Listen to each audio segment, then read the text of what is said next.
तो दोस्तों आज हम पढ़ने वाले क्लास 10th हिस्ट्री का चैप्टर नंबर फर्स्ट, जिसका नाम है the rise of nationalism in Europe. In 1848 Frederick Sorio नाम के एक फ्रांच आर्टिस्ट थे।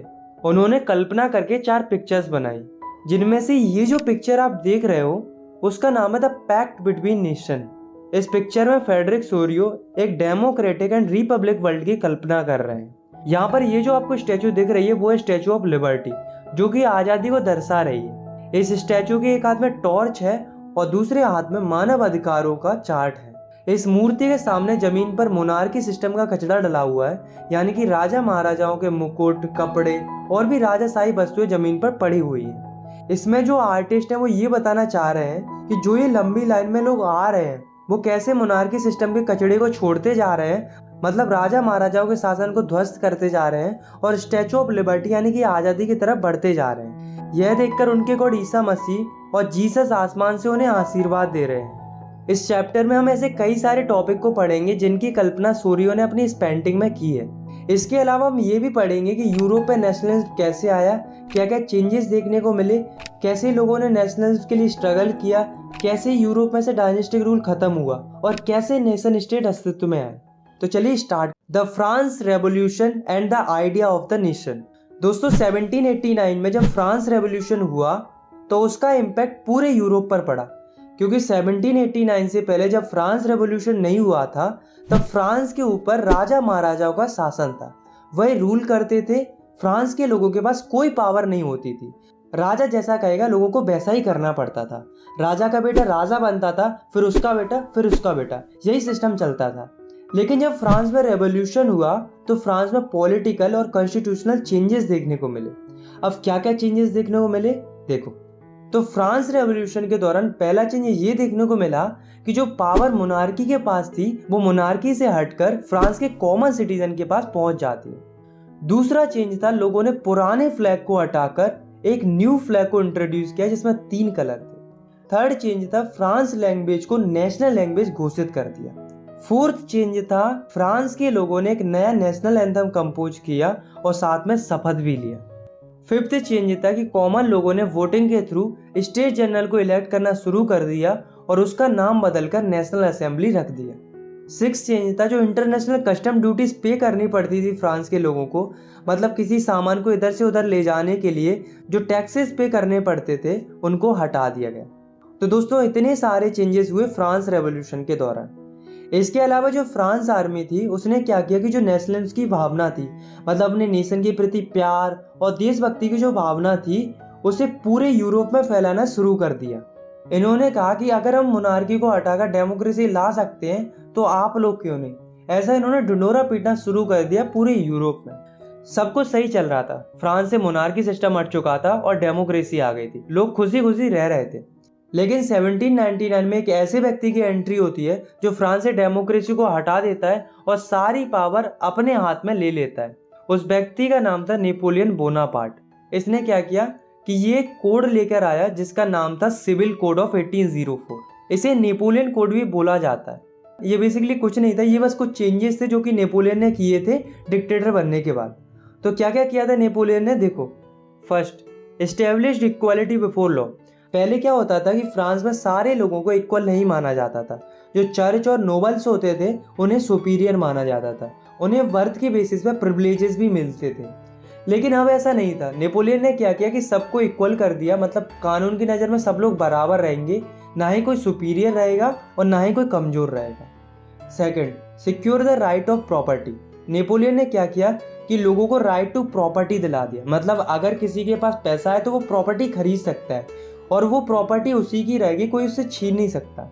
Third, abolish feudal system. पहले क्या होता था कि जो बड़े बड़े लैंडलॉर्ड्स होते थे उन्हें फ्यूडल लॉर्ड्स भी कहते थे। वो क्या करते थे, वो पीजेंट्स पर काम करवाते थे और सारा प्रॉफिट खुद ले जाते थे। बेचारे जो पीजेंट्स होते थे, मतलब जो किसान होते थे, उनका कोई फायदा ही नहीं होता था। तो नेपोलियन ने इस फ्यूडल सिस्टम को खत्म कर दिया। Fourth, transportation and communication system were improved. Napoleon ने ट्रांसपोर्टेशन और कम्युनिकेशन सिस्टम को काफ़ी इम्प्रूव कर दिया था, जिसकी वजह से फ्रांस में डेवलपमेंट काफ़ी तेज़ी से हो रहा था। Fifth, standardised weight and measure and common currency. मतलब वजन और माप को स्टैंडर्डाइज कर दिया और इसके अलावा जो अलग अलग प्रकार की करेंसी चलती थी फ्रांस के अंदर उनको हटाकर एक तरह की करेंसी में बदल दिया। 6. गिल्ट रिस्ट्रिक्शन वर रिमूव्ड। मतलब नेपोलियन ने क्या किया कि गिल्ट रिस्ट्रिक्शन को हटा दिया। इससे फायदा क्या हुआ कि मर्चेंट्स, आर्टिसियंस अब सब फ्रीली ट्रेड कर सकते थे, मतलब बिना किसी बैरियर के ट्रेडर्स आसानी से व्यापार कर सकते थे। तो दोस्तों इतने सारे चेंज नेपोलियन ने किए थे, पर ये जो चेंज नेपोलियन ने किए थे वे लोगों को इतने पसंद आए कि लोग नेपोलियन को मसीहा समझने लगे। फ्रांस तो छोड़ो, फ्रांस के जो आसपास के जो देश थे वो खुद नेपोलियन और उसकी आर्मी का स्वागत कर रहे थे, क्योंकि उनको लग रहा था कि नेपोलियन ही हमें इस मोनार्की सिस्टम से आज़ाद करा सकता है। ऐसा उनको इसलिए लग रहा था क्योंकि नेपोलियन जहाँ कहीं भी जा रहा था वहाँ से मोनार्की खत्म होती जा रही थी। लेकिन उन्हें क्या पता था कि जिस नेपोलियन को वो अपना हीरो समझ रहे थे वो एक्चुअली में विलन था। तो ऐसे क्या कारण थे जिससे नेपोलियन से लोग नफरत करने लगे? तो पहला रीज़न था नेपोलियन ने लोगों को पॉलिटिकल फ्रीडम नहीं दी थी। दूसरा कारण था टैक्स बढ़ा दिया था। तीसरा कारण था लोगों के ऊपर सेंसरशिप लगा दी थी। और चौथा और सबसे बुरा कारण था नेपोलियन जबरदस्ती लोगों को आर्मी में भर्ती कर रहा था। अब वो ऐसा क्यों कर रहा था? क्योंकि उसे पूरे यूरोप को कॉन्कर करना था, तो इसके लिए उसे आर्मी की जरूरत तो थी। तो उसने लोगों को जबरदस्ती आर्मी में भर्ती करना शुरू कर दिया। ये उसकी सबसे बड़ी गलती थी। और दोस्तों ये जो कारण थे, इन्हीं कारणों की वजह से लोग नेपोलियन से नफरत करने लगे थे। The making of nationalism in Europe. Mid 18th century में यूरोप के अंदर कोई भी नेशन स्टेट नहीं था। नेशन स्टेट का मतलब होता है कि कोई भी ऐसी कंट्री जिसमें most of the people common language, culture, identity को फॉलो करते हो। फॉर एग्जाम्पल आज के टाइम पर जितनी भी कंट्रीज हैं वे सारी नेशन स्टेट्स हैं, लेकिन पहले ऐसा नहीं होता था। अगर हम मिड 18th सेंचुरी वाले यूरोप के मैप को देखेंगे तो हमें कोई भी नेशन स्टेट देखने को नहीं मिलेगा, बल्कि हमें बड़े बड़े साम्राज्य देखने को मिलेंगे जिनके ऊपर राजा महाराजा रूल करते थे। फॉर एग्जाम्पल अगर हम बात करें हैब्सबर्ग एम्पायर की, तो इसके अंदर भांति भांति प्रकार के लोग रहते थे जिनके आइडिया, कल्चर, ट्रेडिशन, लैंग्वेज सब कुछ अलग अलग था। अब आप खुद ही सोचो कि अगर इनमें इतनी ज़्यादा डाइवर्सिटी होगी तो क्या कभी इनके मन में ऐसा आइडिया आएगा कि हमें एक नेशन स्टेट बनाना चाहिए जिसमें सबकी कॉमन लैंग्वेज, कल्चर, ट्रेडिशन सब कुछ सेम हो? आप में से कई लोग कहेंगे कि नहीं आएगा, बट एक्चुअली में नेशन स्टेट का आइडिया इनके पास आता है। अब वो कैसे आता है चलिए जानते हैं। The aristocracy and the new middle class. दोस्तों उस समय पर यूरोप के अंदर दो तरह के लोग रहते थे, अरिस्टोक्रेट्स और पीजेंट्स। अरिस्टोक्रेट्स वो लोग थे जिनको सोसाइटी में रईस माना जाता था, मतलब इनको पैसे वाले लोगों में गिना जाता था। इनके पास ज़मीनें थी, बड़े बड़े टाउन हाउसेस थे। ये लोग माइनॉरिटी में थे, मतलब इनकी जो संख्या थी वो कम थी, लेकिन उसके बावजूद भी इनके पास पावर बहुत थी। क्यों? क्योंकि इनके पास पैसा था। ये जो लोग थे वे आपस की फैमिलीज में शादी करते थे और ये फ्रांस लैंग्वेज बोलते थे, क्योंकि इनका मानना ये था कि फ्रांस लैंग्वेज रईसों वाली भाषा है। इसके अलावा इनका जो स्टैंडर्ड ऑफ लिविंग था वो सबका कॉमन था। एक जैसे कपड़े पहनते थे, एक जैसा खाते थे, मतलब एक जैसी लाइफस्टाइल जीते थे। वहीं जो पीजेंट्स थे वे गरीब थे, इनके पास खुद की कोई ज़मीन नहीं थी। ये अरिस्टोक्रेट्स की जो ज़मीन होती थी उन पर जाकर काम करते थे और उनकी ज़मीन की देखभाल करते थे। ये जो थे वो मेजॉरिटी में थे, मतलब इनकी जो पॉपुलेशन थी वो ज़्यादा थी, लेकिन उसके बावजूद भी इनके पास पावर कम थी, because due to lack of money. अब क्या होता है कि इंडस्ट्रियल रिवॉल्यूशन आता है जिसकी वजह से एक नई वर्किंग क्लास उभर के आती है जिसका नाम था मिडिल क्लास। मिडिल क्लास में वो लोग आते थे जो ना ही ज़्यादा गरीब थे और ना ही ज़्यादा अमीर थे। ये एजुकेटेड लोग थे, जैसे कि businessman, industrialist and other professionals, ये सब मिडिल क्लास में आते थे। तो ये जो मिडिल क्लास के लोग थे इन्हीं के मन में आइडिया आया। क्या आइडिया आया? एक तो आया नेशन यूनिटी का, मतलब सेम कल्चर, ट्रेडिशन, लैंग्वेज वाले लोग एक साथ रहेंगे, मतलब सिंपली नेशन स्टेट का आइडिया आया। और दूसरा आइडिया आया लिबरल नेशनलिज्म का, यानी कि लिबरलिज्म का। तो ये आइडिया क्या कहता था, इसके लिए हम पढ़ते हैं इस टॉपिक को, what did liberal nationalism stand for. तो लिबरल नेशनलिज्म का आइडिया क्या कहता था कि जो ऑटोक्रेसी है वो खत्म होनी चाहिए और जो गवर्नमेंट बने वो जनता के हिसाब से बने। हर एक नागरिक के पास आज़ादी होनी चाहिए और कानून की नज़र में सब लोग बराबर होने चाहिए। जो चर्च के लोग होते थे उन्हें जन्म से प्रिविलेजेस मिलते थे जो कि गलत था, तो उन प्रिविलेजेस को ख़त्म कर देना चाहिए और एक कॉन्स्टिट्यूशन होना चाहिए जिसके हिसाब से गवर्नमेंट काम करे और गवर्नमेंट एक रिप्रेजेंटेटिव फॉर्म ऑफ गवर्नमेंट होनी चाहिए। तो इन्हीं सब चीज़ों के लिए जो एजुकेटेड मिडिल क्लास लोग थे वो स्ट्रगल कर रहे थे, बट इसमें एक प्रॉब्लम थी। अब वो प्रॉब्लम क्या थी कि जो मिडिल क्लास लोग थे वो वुमेन्स को सपोर्ट नहीं कर रहे थे। ये भले ही वोटिंग राइट्स की मांग कर रहे थे पर केवल मेंस के लिए, वुमेन्स के लिए नहीं कर रहे थे, और वो भी ऐसे मेंस के लिए जिनके पास प्रॉपर्टी हो। अब आप खुद ही सोचो कि जिन लोगों को छोड़ा जाएगा वो क्या करेंगे, प्रोटेस्ट करेंगे। इसलिए जो मेंस विदाउट प्रॉपर्टी थे और जो वुमेन्स थी वे यूरोप में अलग अलग जगहों पर जाकर प्रोटेस्ट कर रही थी। इन सब के अलावा एक और प्रॉब्लम चल रही थी यूरोप के अंदर, वो थी कि जो ट्रेडर्स होते थे उन्हें काफ़ी ज़्यादा टैक्स भरना पड़ता था, तब जाके ट्रेडर्स ट्रेड कर पाते थे। तो जब ट्रेडर्स हेम्सबर्ग से न्यूरेनबर्ग जाते थे व्यापार के लिए तो उन्हें 11 जगहों पर टैक्स देना पड़ता था, वो भी 5% के हिसाब से। अब आप खुद ही सोचो कि इतना टैक्स अगर ट्रेडर्स पे करेंगे तो कमाएंगे क्या, तो इनको बहुत प्रॉब्लम होती थी। इसके साथ साथ यूरोप में कई प्रकार की करेंसीज भी चलती थी, लगभग 30 अलग अलग प्रकार की करेंसी चलती थी, तो इससे ट्रेडर्स को बहुत दिक्कत आती थी। उन्हें हर नए स्टेट में करेंसी चेंज करनी पड़ती थी। तो क्या हुआ, 1834 में कस्टम यूनियन फॉर्म हुआ जिसका नाम था ज़ोलवेरिन। इसे प्रूशिया ने स्टार्ट किया था और इसमें बाद में जाकर अदर जर्मन स्टेट भी ज्वाइन हो गए थे। इसने क्या किया, इसने 3 काम किए। पहला, जो ट्रेड बैरियर्स थे, मतलब जो अलग अलग जगहों पर टैक्स देने पड़ रहे थे, उनको हटा दिया। दूसरा, जो अलग अलग प्रकार की 30 करेंसी चल रही थी यूरोप के अंदर, उनको रिड्यूस करके 2 तरह की करेंसी में कर दिया। तीसरा, रेलवे नेटवर्क को प्रमोट किया जिससे ट्रेडिंग और भी आसानी से हो सके। A new conservatism after 1850। अब दोस्तों, मैंने आपको नेपोलियन की स्टोरी सुनाई थी। मैंने आपको बताया था कि नेपोलियन ने 1799 से रूल करना स्टार्ट किया था और उसका रूल 1815 तक चलता है। तो 1815 में ऐसा क्या हुआ कि नेपोलियन का रूल ख़त्म हो जाता है। तो एक्चुअली में 1815 में होता क्या है कि एक फ़ाइट होती है जिसमें एक तरफ नेपोलियन होता है और दूसरी तरफ होती है 4 countries, Britain, Russia, Prussia and Austria. इस फाइट को बैटल ऑफ वाटरलू बोला जाता है। तो इस फाइट का रिजल्ट क्या होता है कि जो नेपोलियन होता है वो हार जाता है। नेपोलियन की हार के बाद जो जीते हुए स्टेट्स थे, Britain, Russia, Prussia and Austria, ये कौन थे? ये कंजर्वेटिव लोग थे। ये नहीं चाहते थे कि सोसाइटी में कोई चेंज हो, इन्हें मोनार्की पसंद थी। ये चाहते थे कि मोनार्की फिर से वापस आ जाए। तो ये क्या करते हैं, ये कंजर्वेटिज्म लाते हैं। मतलब नेपोलियन ने जो कुछ भी किया था उसको हटाकर जो पुराना सिस्टम था उसको वापस लाते हैं, और साथ में यूरोप में जो भी चेंज हुए थे उनको पहले जैसा कर देते। जैसे कि मोनार्की सिस्टम को ये वापस ले आते, चर्च की पावर को वापस ले आते, सोशल हायरार्की को वापस ले आते। मतलब जो अपर क्लास लोअर क्लास का जो सिस्टम चलता था ना पहले, उसको वापस ले आते हैं। ऑटोक्रेटिक रूल को वापस ले आते हैं। इन्होंने सेंसरशिप भी लगा दी थी, मतलब कोई इनके अगेंस्ट छाप नहीं सकता, लिख नहीं सकता, और ना ही कोई इनके खिलाफ आवाज़ उठा सकता है किसी भी तरह से। इन सब के अलावा इन चारों स्टेट ने एक ट्रीटी साइन की जिसका नाम था ट्रीटी ऑफ वेना। ये 1815 में ही साइन की गई थी। इसको होस्ट कर रहे थे ऑस्ट्रियन चांसलर ड्यूक मेटरनिच। तो इस ट्रीटी में से क्या था, क्या क्या चेंजेस आए थे इस ट्रीटी की वजह से, चलिए देखते हैं। First, bourbon dynasty was restored in France. France में जो बर्बन डायनेस्टी चलती थी पहले, जिसे बीच में हटा दिया था, उसे फिर से रीस्टोर कर दिया। सेकंड, फ्रांस के चारों तरफ बाउंड्रीज पर स्टेट सेटअप किए गए जिससे फ्रांस का एक्सपेंडेशन ना हो। थर्ड, प्रूसिया को कुछ इंपॉर्टेंट टेरिटरीज दी गई on it's western border. Fourth, Austria को भी नॉर्थ इटली पर कंट्रोल मिल गया। फिफ्थ, रसिया को पोलैंड दे दिया गया। सिक्स्थ, नेपोलियन ने कॉन्फेडरेशन बनाई थी 39 स्टेट की, उसको इन्होंने अनटच्ड रहने दिया। बाकी तुम्हें तो पता ही है कि नेपोलियन की हर एक चीज़ को तो इन्होंने चेंज कर दिया था। अब दोस्तों, ट्रीटी ऑफ वेना के बाद यूरोप में पूरी तरह से मोनार्की आ चुकी थी और जो कंजर्वेटिव लोग थे उनके पास पावर आ चुकी थी।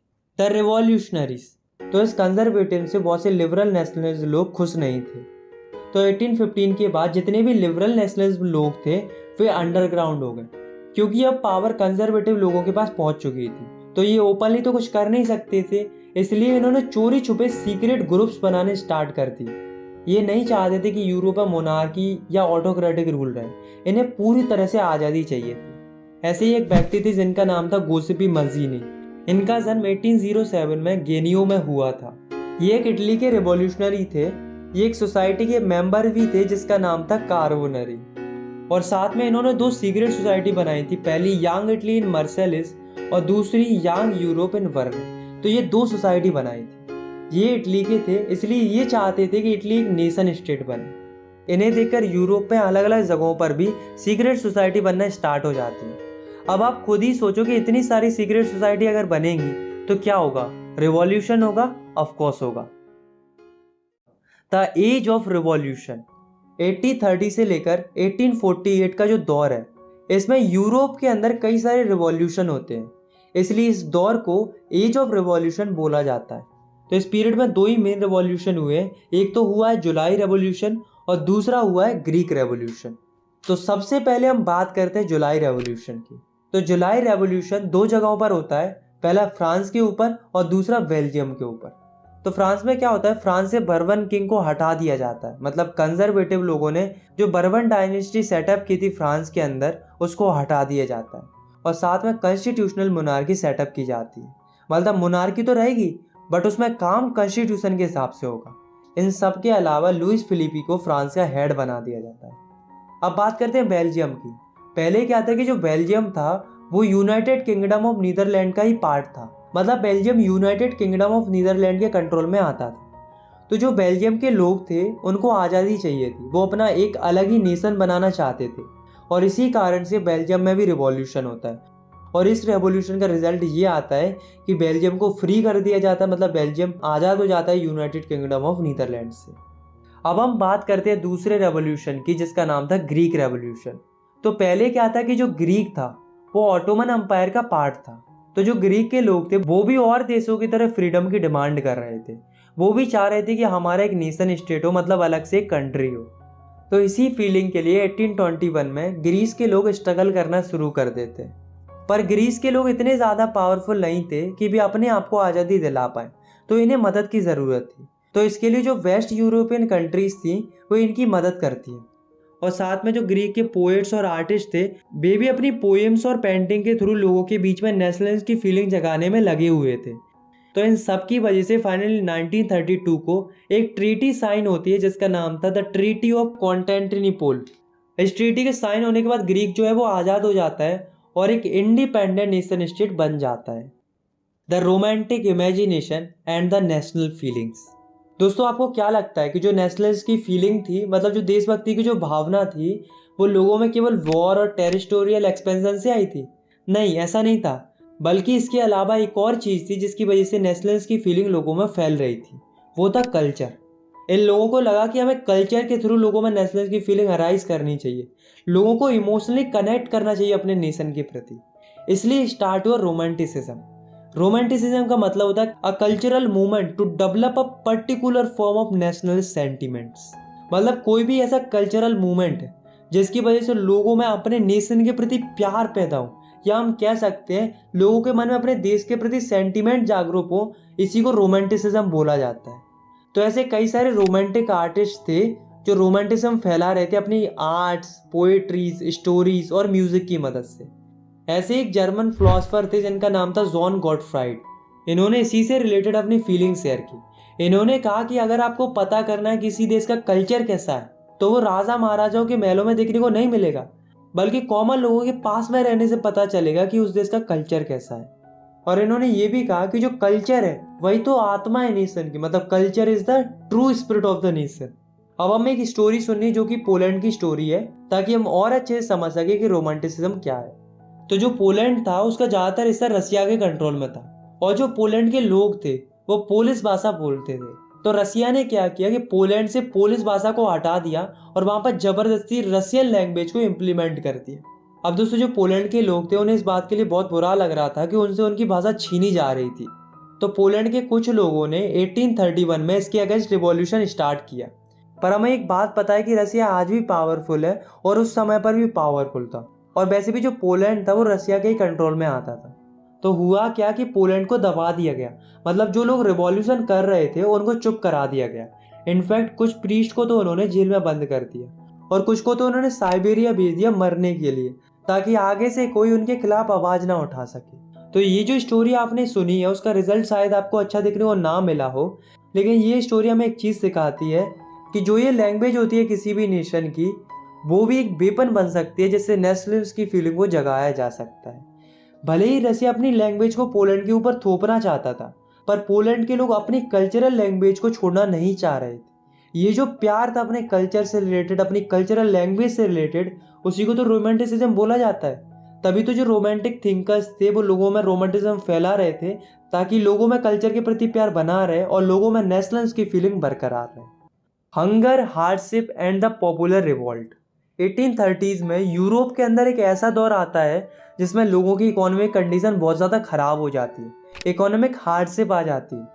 होता क्या है कि यूरोप के अंदर बहुत ज़्यादा पॉपुलेशन बढ़ने लगती है, जिसके कारण अनएम्प्लॉयमेंट बढ़ने लगता है। लोगों के पास काम नहीं था करने के लिए, जिसके कारण जो गांव के लोग थे वो शहरों में जाने लगते हैं ये सोचकर कि वहां जाकर उनको काम मिलेगा। लोगों के आने से शहरों में स्लम्स क्रिएट होने लगते हैं और सिटीज़ की कंडीशन भी ख़राब होने लगती है। अब हुआ क्या कि अब जो सामान था वो यूरोप में इंग्लैंड से आने लगा और इंग्लैंड का सामान लोगों के लिए सस्ता पड़ता था क्योंकि ये सामान मशीनों से बनता था, जिससे जो स्मॉल स्केल प्रोड्यूसर थे उनको भी लॉस होने लगा।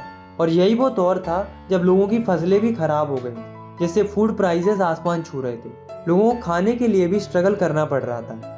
वही जो अमीर लोग थे उन्हें कोई फर्क नहीं पड़ रहा था क्योंकि उनके पास पैसा था। सबसे ज़्यादा हंगर और हार्डशिप का असर उन लोगों पर पड़ रहा था जो शहरों से काम की तलाश में आए थे, यानी कि गरीब लोगों पर। 1848 में फ्रांस की सिटी पेरिस की हालत ऐसी हो जाती है कि लोग सड़कों पर आ जाते हैं। ये देखकर जो फ्रांस का रूलर था लुइस फिलिपी, वो डर जाता है और वो अपनी पोजीशन छोड़कर भाग जाता है। अब जब राजा भाग गया तो कोई ना कोई तो चाहिए कंट्री को रन कराने के लिए। इसके लिए फ्रांस में एक नेशनल असेंबली फॉर्म होती है और नेशनल असेंबली फ्रांस को एक रिपब्लिक कंट्री डिक्लेयर कर देती है। मतलब अब फ्रांस जो है वो एक नेशन स्टेट बन चुका था। नेशनल असेंबली के आने के बाद कुछ चेंजेस होते हैं। बेसिकली 2 चेंजेस होते हैं। पहला, सबको वोटिंग राइट दिया जाता है, मतलब जितने भी 21 साल से ऊपर के आदमी हैं उनको वोटिंग राइट्स दे दिया जाता है। अमीर गरीब सबको वोटिंग राइट्स दे दिया जाता है, वुमेन्स को छोड़कर। औरतों को अभी भी वोटिंग राइट्स नहीं दिया गया था। Second, right to work provide कराया जाता है, मतलब सबको काम दिया जाएगा, सबके पास काम रहेगा। तो इससे अनएम्प्लॉयमेंट की जो समस्या चल रही थी फ्रांस के अंदर वो धीरे धीरे खत्म होने लगती है। 1845 में एक और इंसिडेंट हुआ था जिसको सिलेसिया रिवॉल्ट बोला जाता है, क्योंकि ये सिलेसिया में हुआ था। तो हुआ क्या था कि कुछ वीवर्स थे जिन्होंने कॉन्ट्रैक्टर के अगेंस्ट में रिवॉल्ट कर दिया था। क्यों किया था? क्योंकि कॉन्ट्रैक्टर ने इनका पेमेंट कम कर दिया था। इस बात से बीवर्स को गुस्सा आ गया और उन्होंने कॉन्ट्रैक्टर के घर में तोड़फोड़ मचा दी। कॉन्ट्रैक्टर बीवर्स के डर से एक पास के गांव में जाकर छिप जाता है, लेकिन गांव वालों ने भी उसे रखने से इनकार कर दिया। तो वो जाकर आर्मी के पास पहुंच जाता है और उनसे जाकर मदद मांगने लगता है। तो यहाँ पर जो वीवर्स उसका पीछा कर रहे थे उनकी आर्मी से फाइट होती है जिसमें 11 वीवर्स मर जाते हैं। तो यहाँ पर जो रिवॉल्ट था वो अनसक्सेसफुल था, लेकिन बात वो नहीं थी कि सक्सेसफुल था कि नहीं था, बट बात तो ये थी कि रिवॉल्यूशन हो रहे थे और पूरे यूरोप में हो रहे थे। The revolution of the liberals. अब दोस्तों, जब सभी लोग रिवॉल्यूशन कर रहे थे तो मिडिल क्लास लोग कैसे शांत बैठ सकते थे? तो जो मिडिल क्लास लोग थे वो भी 1848 में रिवॉल्यूशन कर रहे थे। और ये क्यों कर रहे थे? क्योंकि ये नेशन स्टेट इस्टेब्लिश करना चाह रहे थे और साथ में डिमांड कर रहे थे पार्लियामेंट्री प्रिंसिपल्स की। पार्लियामेंट्री प्रिंसिपल्स का मतलब होता है कि लोगों के पास एक कॉन्स्टिट्यूशन होना चाहिए, फ्रीडम ऑफ प्रेस होना चाहिए और फ्रीडम ऑफ एसोसिएशन होना चाहिए, मतलब किसी को भी अपनी एसोसिएशन या पार्टी बनाने की आज़ादी होनी चाहिए। तो इन सब चीज़ों की डिमांड कर रहे थे मिडिल क्लास के लोग। अब दोस्तों, यहाँ से हम जर्मन रीजन की बात करने वाले। तो जर्मन रीजन में क्या होता है कि जो वहाँ के मिडिल क्लास लोग होते हैं वो क्या करते हैं, वो एक असेंबली बनाते हैं जिसको ऑल जर्मन नेशनल असेंबली बोला जाता है, जिसमें 831 मेंबर्स को ये लोग इलेक्ट करते हैं वोटिंग के थ्रू। ऑन 18 मई 1848 को ये सारे 831 मेंबर्स इकट्ठे होते हैं। कहाँ इकट्ठे होते हैं? फ्रैंकफर्ट नाम की जगह है एक जर्मनी में, जहाँ पर एक चर्च है सेंट पोल नाम का। वहाँ पर जाकर ये सारे लोग इकट्ठे होते हैं, जैसा कि आप इस पिक्चर में भी देख सकते हो। इसी को फ्रैंकफर्ट पार्लियामेंट भी बोला जाता है, क्योंकि जर्मनी में पार्लियामेंट तो था नहीं, इसलिए इन्होंने चर्च को ही पार्लियामेंट बना लिया था। तो ये जो 831 मेंबर्स थे वो क्या करते हैं, वो एक कॉन्स्टिट्यूशन ड्राफ्ट करते हैं जर्मन नेशन के लिए। पर एक प्रॉब्लम थी, जो ये 831 मेंबर्स इलेक्ट हुए थे वे सारे मिडिल क्लास लोग थे। तो ये क्या करने लगे कि जो वर्कर्स और आर्टिसंस थे उनको इग्नोर करने लगे, उनकी डिमांड्स नहीं सुनी जा रही थी। तो वर्कर्स और आर्टिसंस को गुस्सा आ गया और उन्होंने अपना सपोर्ट वापस ले लिया। वैसे वर्कर्स और आर्टिसन सपोर्ट कर रहे थे इनको, लेकिन अब नहीं कर रहे थे। इस कारण से जो मिडिल क्लास के लोग कॉन्स्टिट्यूशन की लड़ाई लड़ रहे थे वो कमजोर पड़ने लगे। लेकिन उसके बावजूद भी ये लोग गए राजा के पास अपना कॉन्स्टिट्यूशन का आइडिया लेकर। उस समय पर जो राजा था वो था फ्रेडरिक विलियम IV। ये पूरे प्रूशिया का राजा था। अब आप लोग कहोगे कि ये प्रूशिया के राजा के पास क्यों गए थे, जर्मनी के राजा के पास क्यों नहीं गए थे? तो एक्चुअली में उस समय पर जर्मनी नाम की कोई कंट्री होती ही नहीं थी, बल्कि उस समय पर जर्मन रीजन हुआ करते थे, इसलिए सारे लोग प्रूशिया के राजा के पास गए थे। अब आप खुद ही सोचो कि क्या राजा चाहेगा कि कॉन्स्टिट्यूशन आए? राजा क्यों चाहेगा अपनी पावर कम करना? इसलिए राजा अपनी आर्मी को बुलाता है और इनकी अच्छे से खातिरदारी करवाता है, और यहाँ पर ये मूवमेंट खत्म हो जाता है। तो यहाँ पर कमी क्या रही? इन्होंने वर्कर्स और आर्टिसंस का सपोर्ट नहीं लिया। अगर लेते तो ये मूवमेंट थोड़ा ब्रॉड लेवल पर होता और शायद राजा को प्रेशर में आकर इनकी बात माननी पड़ती, लेकिन अफसोस ऐसा नहीं हुआ, मूवमेंट फेल हो गया। लेकिन जो मोनार्क्स थे उन्हें एक चीज़ समझ में आ गई थी कि वे ज़्यादा समय तक इन लिबरल्स लोगों को रोक नहीं पाएंगे, कभी ना कभी तो ये मिडिल क्लास लोग जीत ही जाएंगे। ऐसा इन्हें रियलाइज होने लगा। तो ये क्या करते हैं, ये थोड़ा थोड़ा कंसेशन देना शुरू कर देते हैं। तो क्या करते हैं? पहला, सेफ्डम और बाउंडेड लेबर को अबॉलिश कर देते हैं हब्सबर्ग डोमिनेशन से और रसिया से। और दूसरा, हंगेरियन को ऑटोनॉमी ग्रांट कर दी जाती है इन 1867। The making of Germany and Italy. इस टॉपिक में हम पढ़ेंगे कि कैसे जर्मनी और इटली यूनिफाइड नेशन बनते हैं और कैसे उनका यूनिफिकेशन होता है। तो सबसे पहले हम देखते हैं जर्मनी के केस को।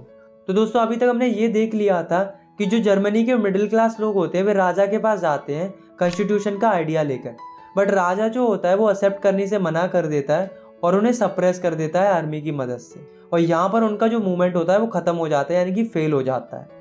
अब सवाल ये उठता है, ये क्या मिडिल क्लास लोगों ने आगे कोई मूवमेंट नहीं किया? कैसे किया? देखो, तो जो मिडिल क्लास लोग होते हैं वे क्या करते हैं, वे जाते हैं प्रूशिया के बड़े बड़े लैंडलॉर्ड्स के पास, जिन्हें जंकर्स ऑफ प्रूशिया भी बोला जाता है। उनसे जाकर ये लोग मदद मांगते हैं। तो जो जंकर्स होते हैं वो इनकी मदद के लिए तैयार हो जाते हैं और सारा जिम्मा अपने ऊपर ले लेते जर्मनी के यूनिफिकेशन का। अब सारी जिम्मेदारी प्रूशिया के पास आ चुकी थी। उस समय पर प्रूशिया का जो चीफ मिनिस्टर था वो था ऑटोमन बिस्मार्क। तो ऑटोमन बिस्मार्क और उसकी मिलिट्री और सारे जंकर्स मिलकर लड़ाई करना शुरू कर देते हैं। किसके खिलाफ? फ्रांस, ऑस्ट्रिया और डेनमार्क के खिलाफ। क्यों करते हैं? क्योंकि जो जर्मन स्पीकिंग रीजन था वो इनके कंट्रोल में था, उनसे छीनने के लिए ये लड़ाई करते हैं। ये लड़ाई 7 सालों तक चलती है और इस लड़ाई का रिजल्ट ये आता है कि जो प्रूशिया होता है वो ये लड़ाई जीत जाता है, और इसके साथ ही जर्मनी की यूनिफिकेशन प्रोसेस कंप्लीट हो जाती है, मतलब जर्मनी एक यूनिफाइड नेशन बन जाता है। और फाइनली 18 जनवरी 1871 को जर्मनी का एक नया राजा बनता है जिसका नाम था केजर विलियम फर्स्ट। ये जो राजा बना था वो काफ़ी ज़्यादा महत्व देता था करेंसी को मॉडर्नाइज करने में, बैंकिंग और जुडिशियल सिस्टम को इम्प्रूव करने में। Italy unified. इससे पहले टॉपिक में हमने पढ़ा था कि जर्मनी का यूनिफिकेशन कैसे हुआ था। इस टॉपिक में हम पढ़ेंगे कि इटली का यूनिफिकेशन कैसे हुआ था। तो देखो, 19वीं सेंचुरी में इटली जो था वो 7 स्टेट्स में बटा हुआ था। अब दोस्तों, ये जो स्टेट आप देख रहे हो वो है सर्डिनिया पिडमोंट।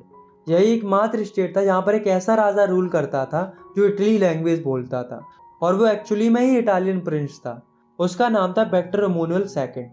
अब देखो, इटली के नॉर्थ का जो एरिया था वो ऑस्ट्रिया हब्सबर्ग के कंट्रोल में था। इटली के सेंटर का जो एरिया था वो पोप के कंट्रोल में था, और जो साउथ का एरिया था वो बर्बन किंग ऑफ स्पेन के कंट्रोल में था। अब देखो यूनिफिकेशन कैसे होता है। मैंने आपको एक व्यक्ति के बारे में बताया था जिसका नाम था गुस्सीपी मजीनी। ये भी इटली को यूनिफाइड करना चाहते थे। इनफैक्ट इसके लिए इन्होंने एक सीक्रेट सोसाइटी भी बनाई थी जिसका नाम था यंग इटली, पर अफसोस ये फेल हो गए थे, ये इटली को यूनिफाई नहीं कर पाए थे। बट 1848 में जो सर्डिनिया पिडमोंट का जो किंग था विक्टर एमैनुएल सेकंड, वो ये ठान लेता है कि अब मैं यूनिफाई करूंगा इटली को। इसके लिए वो अपने चीफ मिनिस्टर को बुलाता है जिसका नाम था काउंट कैवोर, और उसे रिस्पॉन्सिबिलिटी दे देता है किसकी? इटली को यूनिफाइड करने की। और यहाँ से रिवॉल्यूशन स्टार्ट हो जाता है। सबसे पहले क्या होता है कि 1859 में कैवोर फ्रांस के साथ मिलकर ऑस्ट्रिया हब्सबर्ग को हरा देता है, और जो एरिया उन्होंने कैप्चर करके रखा था उसको वो अपने कंट्रोल में ले लेता है। अब बारी थी साउथ वाले रीजन की, जो कि बर्बन किंग ऑफ स्पेन के कंट्रोल में था। तो इसके लिए कैवोर क्या करता है, एक व्यक्ति की मदद लेता है जिसका नाम था गुस्सीपी गरीबाल्डी, जिसकी खुद की एक आर्मी थी जिसमें हजारों वॉलेंटियर थे। तो ये सारे लोग मिलकर लड़ाई करते हैं और 1860 में इटली के साउथ वाले रीजन को ये स्पेन से आज़ाद करा लेते हैं। अब बचा सेंट्रल इटली। तो सेंट्रल इटली पॉप के कंट्रोल में था, पर पॉप से आज़ाद कराने में इनको कोई दिक्कत नहीं होती क्योंकि पॉप जो है वो डर जाता है, इसलिए वो पहले ही सरेंडर कर देता है। तो इस तरह से इटली जो है वो यूनिफाइड हो जाता है और फाइनली 1861 में जो विक्टर एमैनुअल सेकंड थे उनको पूरे इटली का किंग बना दिया जाता है। The strange case of Britain. अभी हमने जर्मनी और इटली का यूनिफिकेशन पढ़ा था, लेकिन इस टॉपिक में हम पढ़ेंगे कि ब्रिटेन का यूनिफिकेशन कैसे हुआ था। तो चलिए देखते हैं। दोस्तों, जो ब्रिटेन का यूनिफिकेशन हुआ था वो ऐसे नहीं हुआ था कि अचानक से वॉर और रिवॉल्यूशन हुए और यूनिफिकेशन हो गया, बल्कि ब्रिटेन का यूनिफिकेशन एक लॉन्ग ड्रॉन प्रोसेस के साथ हुआ था। मतलब एक लंबी चौड़ी प्रोसेस रही थी ब्रिटेन के यूनिफिकेशन के पीछे। अब गाइस आप इस मैप में देखो, ये जो है वो स्कॉटलैंड है, ये इंग्लैंड है, ये वेल्स है और ये आयरलैंड है। ये जो स्टेट्स आप देख रहे हो इन सब में अलग अलग इथनिक आइडेंटिटीज़ वाले लोग रहते थे। जैसे कि स्कॉटलैंड में स्कॉट लोग रहते थे, इंग्लैंड में इंग्लिश लोग रहते थे, वेल्स में वेल्स लोग रहते थे और आयरलैंड में आयरिश लोग रहते थे। और दोस्तों जो वेल्स था वो 1535 से इंग्लैंड का पार्ट था। अब क्या होता है कि जो इंग्लैंड होता है उसमें 1688 से पहले मोनार्की थी और उसके पास पावर भी थी, लेकिन 1688 के बाद वहाँ पर मोनार्की तो रहती है लेकिन most of the power English parliament के पास पहुँच जाती है। अब इंग्लैंड ने सोचा कि क्यों ना इन सारे आसपास के स्टेट्स को कैप्चर किया जाए और अपनी टेरिटरीज को एक्सपेंड किया जाए, और इंग्लैंड ऐसा ही करता है। सबसे पहले वो फोकस करता है स्कॉटलैंड पर। तो उसके लिए इंग्लैंड क्या करता है, अच्छी अच्छी बातें करता है स्कॉटलैंड से और उसे कन्वेंस करता है और उसके साथ एक एक्ट ऑफ यूनियन साइन करता है इन 1707। और इस एक्ट ऑफ यूनियन के साइन होते ही इंग्लैंड और स्कॉटलैंड एक हो जाते हैं और बनाते हैं United Kingdom of great Britain. अब धीरे धीरे क्या हुआ कि ब्रिटिश पार्लियामेंट के अंदर इंग्लैंड के लोगों का डोमिनेशन बढ़ने लगा और वे धीरे धीरे स्कॉटलैंड के लोगों को सप्रेस करने लगे। ना ही भी अपनी भाषा बोल सकते थे और ना ही भी अपने हिसाब से कुछ भी पहन सकते थे। सिमिलर केस आयरलैंड के साथ हुआ था। आयरलैंड में क्या था, आयरलैंड में दो तरह के लोग रहते थे, कैथोलिक्स और प्रोटेस्टेंट। कैथोलिक जो थे वो मेजॉरिटी में थे और प्रोटेस्टेंट जो थे वे माइनॉरिटी में थे। इन दोनों के बीच में हमेशा टेंशन बना रहता था, मतलब आपस में लड़ते रहते थे। इसी बात का फायदा उठाता है इंग्लैंड। इंग्लैंड क्या करता है, प्रोटेस्टेंट को सपोर्ट करता है ताकि इंग्लैंड उन पर डोमिनेट कर सके। अब कैथोलिक्स शांत थोड़े रहेंगे, कैथोलिक्स ने इसका विरोध भी किया। इनफैक्ट एक व्यक्ति थे जिनका नाम था वोल्फ टॉन, इन्होंने 1978 में इसके अगेंस्ट रिवॉल्ट भी किया था पर उन्हें दबा दिया गया और फाइनली 1801 में आयरलैंड को फोर्सफुली इनकॉर्पोरेट कर लिया जाता है इन यूनाइटेड किंगडम और एक नया ब्रिटिश नेशन बना जिसमें ब्रिटिश फ्लैग था, नेशनल एंथम भी उन्हीं लोगों का था और इंग्लिश लैंग्वेज भी था। सबको प्रमोट किया जाने लगा। Visualising the nation. 18-19 सेंचुरी में जो आर्टिस्ट होते थे उन्होंने सोचा कि क्यों ना नेशंस को विजुअलाइज किया जाए, मतलब नेशंस को रूप दिया जाए। जैसे कि अगर हम बात करें इंडिया की, तो इंडिया को किससे रिप्रेजेंट किया जाता है, भारत माता से। और क्यों किया जाता है, ताकि हम सबको ये फील हो कि हम सब एक हैं और भारत माता हम सबकी माता है। ठीक इसी तरह से जो यूरोप के अलग अलग आर्टिस्ट थे उन्होंने अपने अपने नेशंस को रूप देना स्टार्ट कर दिया अलग अलग फीमेल्स फिगर्स के थ्रू, जिन्हें एलोगोरीज भी बोला जाता है, ताकि लोगों में यूनिटी बनी रहे। जैसे कि फ्रांस की एलोगोरी थी मैरियन और इसी तरह से जर्मनी की एलोगोरी थी जर्मेनिया। तो इस तरह से नेशंस को विजुअलाइज करना स्टार्ट कर दिया। Nationalism and imperialism. नेशनलिज्म तो हम पढ़ते हुए आ रहे हैं। नेशनलिज्म का मतलब होता है अपने देश के प्रति देशभक्ति की भावना, या हम कह सकते हैं अपने देश के प्रति प्यार होना, यही नेशनलिज्म होता है। तो होता क्या, 19वीं सेंचुरी के एंड तक जो नेशनलिज्म की फीलिंग होती है वो कन्वर्ट होने लगती है इंपेरियलिज्म में। इंपेरियलिज्म का मतलब होता है साम्राज्यवाद, मतलब कोई बड़ा नेशन छोटे छोटे नेशंस को कैप्चर करने लगे अपनी टेरिटरीज को एक्सपेंड करने के लिए, इसी को इंपेरियलिज्म बोला जाता है। इसी से रिलेटेड एक केस स्टडी है जो कि बाल्कान्स रीजन की है। तो होता क्या है कि बल्कान्स एक जगह थी यूरोप के अंदर जो कि ऑटोमन एम्पायर के अंदर आती थी। इस बल्कान्स रीजन के अंदर बहुत सारे स्टेट्स आते थे, जैसे कि रोमानिया, बल्गेरिया, अल्बानिया, ग्रीस और भी बहुत सारे स्टेट्स आते थे। तो क्या हुआ कि जो ऑटोमन एम्पायर था वो धीरे धीरे कमज़ोर होने लगा, जिस कारण से जो बाल्कान रीजन के जो स्टेट थे वे अपने आप को इंडिपेंडेंट करने लगे, मतलब अपनी अपनी अलग अलग कंट्रीज़ बनाने लगे। ये सारी कंट्रीज़ आपस में जलती थी, जिस वजह से हर कंट्री यही चाह रही थी कि मेरा डोमिनेशन रीजन सबसे बड़ा हो, जिस वजह से ये सारी कंट्रीज़ आपस में लड़ने लगती हैं अपने एरिया को एक्सपेंड करने के लिए। इन सबको देखकर जो बड़ी बड़ी कंट्रीज़ होती है जैसे कि Russia, Germany, England, Austro Hungary, उनको भी लालच आ जाता है और वे भी इस लड़ाई में पार्ट ले लेती हैं और यही कारण बनता है फर्स्ट वर्ल्ड वॉर का। बाद में जाकर कई सारे लोग एंटी इम्पीरियल मूवमेंट भी चलाते और कहीं ना कहीं जो इम्पीरियलिज्म था उसकी वजह से लोगों में नेशनलिज्म की फीलिंग भी जागती है, क्योंकि लोगों को डोमिनेशन कंट्री से आज़ादी चाहिए थी। आई होप आपको ये वीडियो पसंद आई होगी। अगर आपको ये वीडियो पसंद आई तो आप इस वीडियो को लाइक कर सकते हो और चाहो तो इस चैनल को सब्सक्राइब भी कर सकते हो ऐसे ही क्लास 10 की वीडियोस आगे देखने के लिए। मिलते हैं नेक्स्ट वीडियो में, तब तक के लिए टेक केयर, बाय बाय।